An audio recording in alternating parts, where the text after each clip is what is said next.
Assalamualaikum warahmatullahi wabarakatuh. Anak-anak, hari ini kita masih berjumpa lagi.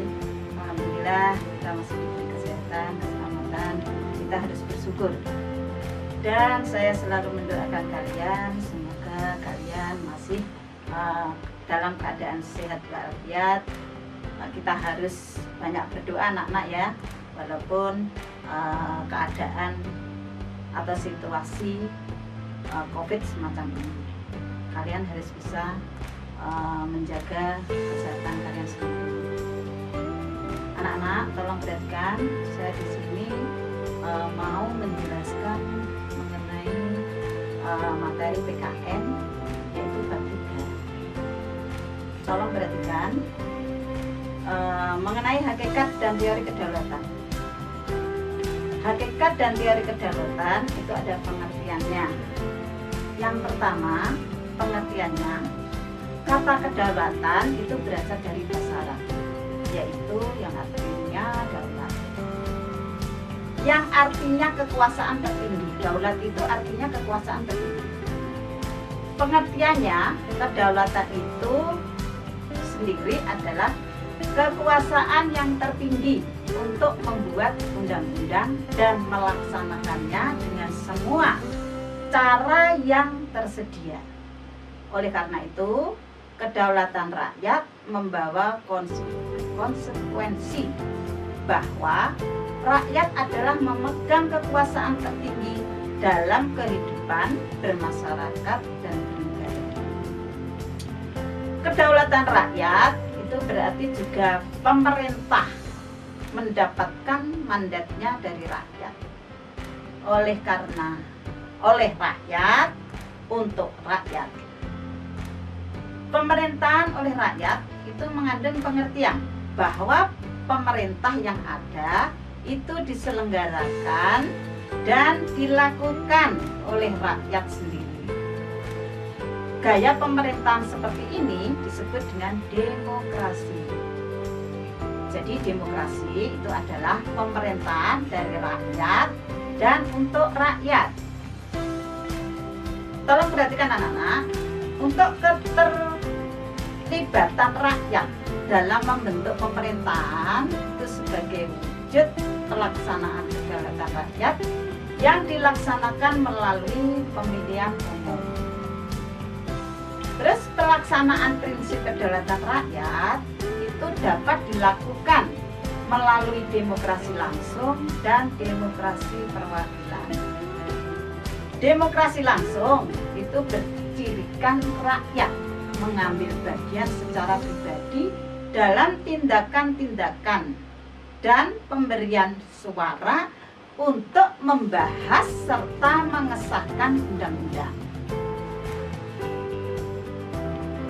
Menurut pendapat John Hoden, seorang ahli tata negara dalam Prancis yang hidup di tahun 1500-an, itu kedaulatan adalah kekuasaan tertinggi untuk menentukan hukum dalam suatu negara. Kedaulatan itu memiliki 4 sifat pokok, yaitu asli. Asli artinya itu kekuasaan tidak berasal dari kekuasaan lain yang lebih tinggi. Terus permanen, artinya kekuasaan itu tetap ada sepanjang negara tetap berdiri walaupun pemerintahan itu sudah berganti. Terus kita lanjutkan anak, mengenai tunggal.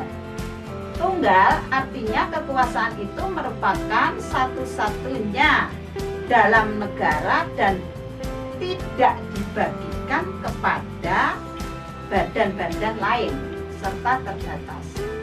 Artinya kekuasaan itu tidak dibatasi oleh kekuasaan yang lain. Itu mengenai pengertiannya anak-anak. Sekarang yang kedua, mengenai teori kedaulatan. Teori kedaulatan itu ada beberapa, yaitu yang pertama, teori kedaulatan Tuhan.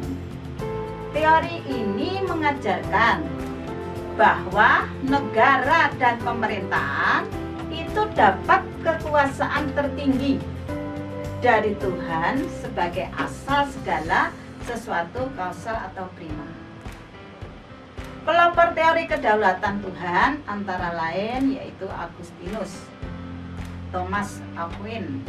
Terus contohnya, negara yang menganut teori ini adalah Jepang pada masa lalu.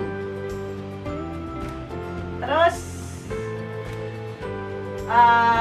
karena berasal dari Tuhan, maka kedaulatan negara bersifat mutlak dan suci. Kita lanjut mengenai teori kedaulatan raja. Pada abad pertengahan, teori kedaulatan Tuhan itu berkembang menjadi teori kedaulatan raja yang menganggap bahwa raja bertanggung jawab terhadap dirinya sendiri. Nah, kekuasaan raja ini berada di atas konstitusi, yaitu seorang raja bahwa tidak perlu menaati hukum moral agama. Justru karena statusnya sebagai representasi atau wakil Tuhan di dunia, maka pada saat itu kekuasaan raja berupa tirani bagi rakyatnya. Terus kita lanjut. Teori kedaulatan raja itu beranggapan bahwa kekuasaan tertinggi terletak di tangan raja sebagai penjelmaan kehendak Tuhan. Karena kedaulatan itu dimiliki para raja. Akhirnya raja itu berkuasa dengan sewenang-wenang. Dan raja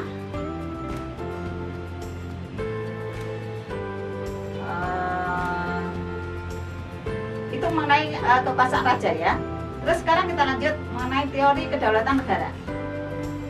Menurut teori kedaulatan negara, kekuasaan tertinggi itu terletak pada negara. Jadi sumber kedaulatan adalah negara yang merupakan lembaga tertinggi kehidupan suatu bangsa. Kedaulatan timbul bersamaan dengan berdirinya suatu negara. Lanjut. Mengenai teori kedaulatan hukum. Berdasarkan pemikiran teori kedaulatan hukum, kekuasaan pemerintahan itu berasal dari hukum yang berlaku. Hukumlah, atau baik itu hukum tertulis maupun tidak tertulis, yang membimbing kekuasaan pemerintah. Jadi kekuasaan hukum itu merupakan kekuasaan tertinggi dalam negara. Pelopornya teori kedaulatan hukum itu antara lain nanti kamu bisa lihat sendiri di dalam buku paket itu nanti ada. Jadi kita nggak perlu banyak menerangkan ke kalian. Nanti waktunya ini yang terlalu kita batasi. Jadi apabila nanti kalian memang kurang paham bisa langsung tanya ke saya. Terus teori kedaulatan rakyat. Teori kedaulatan rakyat itu beranggapan bahwa rakyat itu merupakan kesatuan yang terbentuk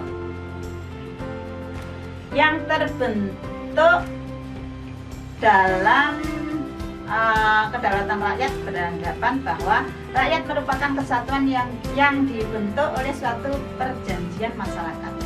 Kemudian sebagai pemegang kekuasaan tertinggi, rakyat memberi sebagian kekuasaannya kepada penguasa yang dipilih oleh rakyat, dan penguasa tersebut harus melindungi hak-hak rakyat. Tuh, jadi perlu kamu ketahui. Saya kira untuk beberapa pandangan pelopor teori kedaulatan rakyat itu diantaranya sebagai bla bla bla bla bla, nanti bisa kamu pelajari sendiri. Kalau PKN itu kita nggak perlu menjelaskan satu persatu, karena kalian sudah bisa membaca sendiri. Saya kira dari saya cukup sekian keterangan dari saya. Apabila nanti kalian kurang jelas bisa tanya kepada saya.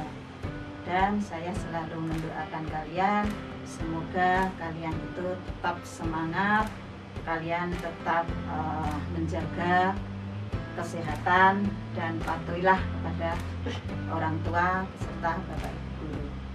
Akhir kata, wassalamualaikum warahmatullahi wabarakatuh.